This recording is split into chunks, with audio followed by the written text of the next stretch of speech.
Let me tell you about the most extraordinary story, the miraculous journey of Jesus Christ.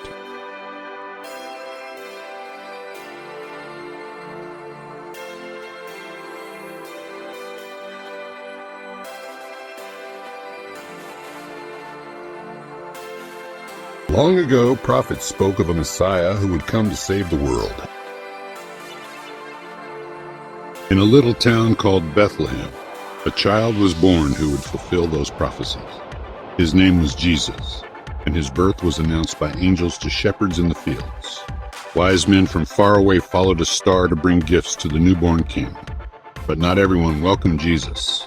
King Herod, fearing for his throne, ordered a terrible thing. Joseph and Mary fled with baby Jesus to Egypt, keeping him safe.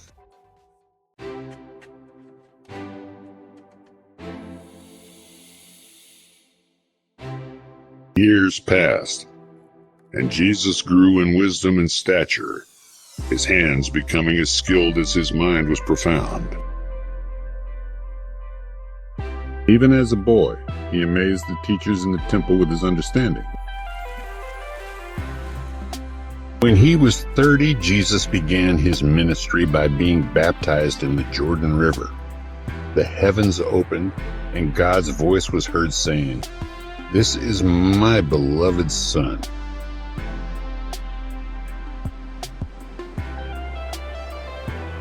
Jesus chose 12 disciples from all walks of life to follow him.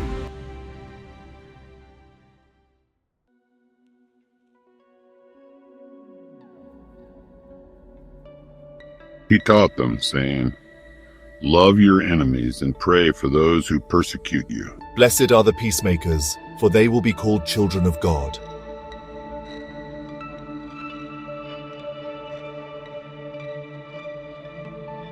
But Jesus didn't just teach with words. He showed God's love through his actions. He healed the sick, gave sight to the blind, and even raised the dead.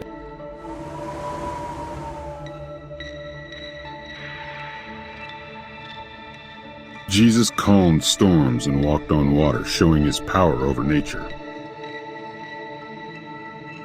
He welcomed those whom society rejected, eating with tax collectors and sinners.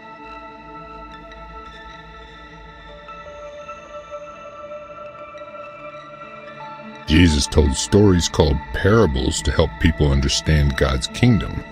He said the kingdom of heaven is like a tiny mustard seed that grows into a great tree.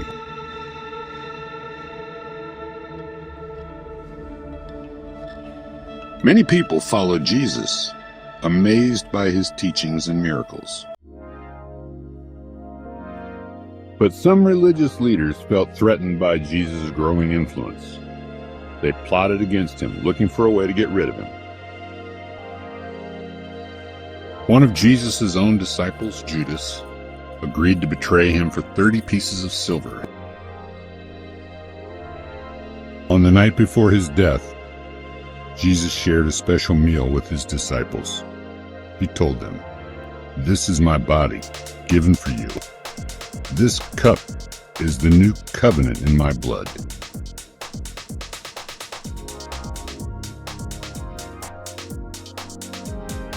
Later that night, Jesus was arrested in the Garden of Gethsemane.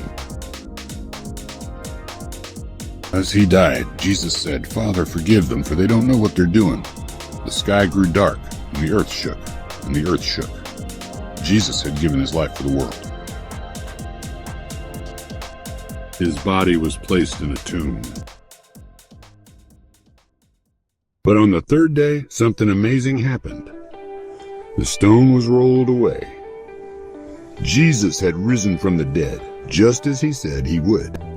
He appeared to his disciples and many others, proving he was alive. They touched his hands and feet, and he even ate with them. Jesus told them to spread the good news of God's love to all nations. He commanded them to make disciples of all people, teaching them to obey everything he had taught. 40 days after his resurrection, Jesus ascended into heaven, but he promised to send the Holy Spirit to be with his followers always. True to his word, the Holy Spirit came upon the disciples, empowering them for their mission. Jesus' resurrection changed everything. It showed that love is stronger than hate. life is stronger than death. His message of love, forgiveness, and hope continues to inspire people all around the world, even today.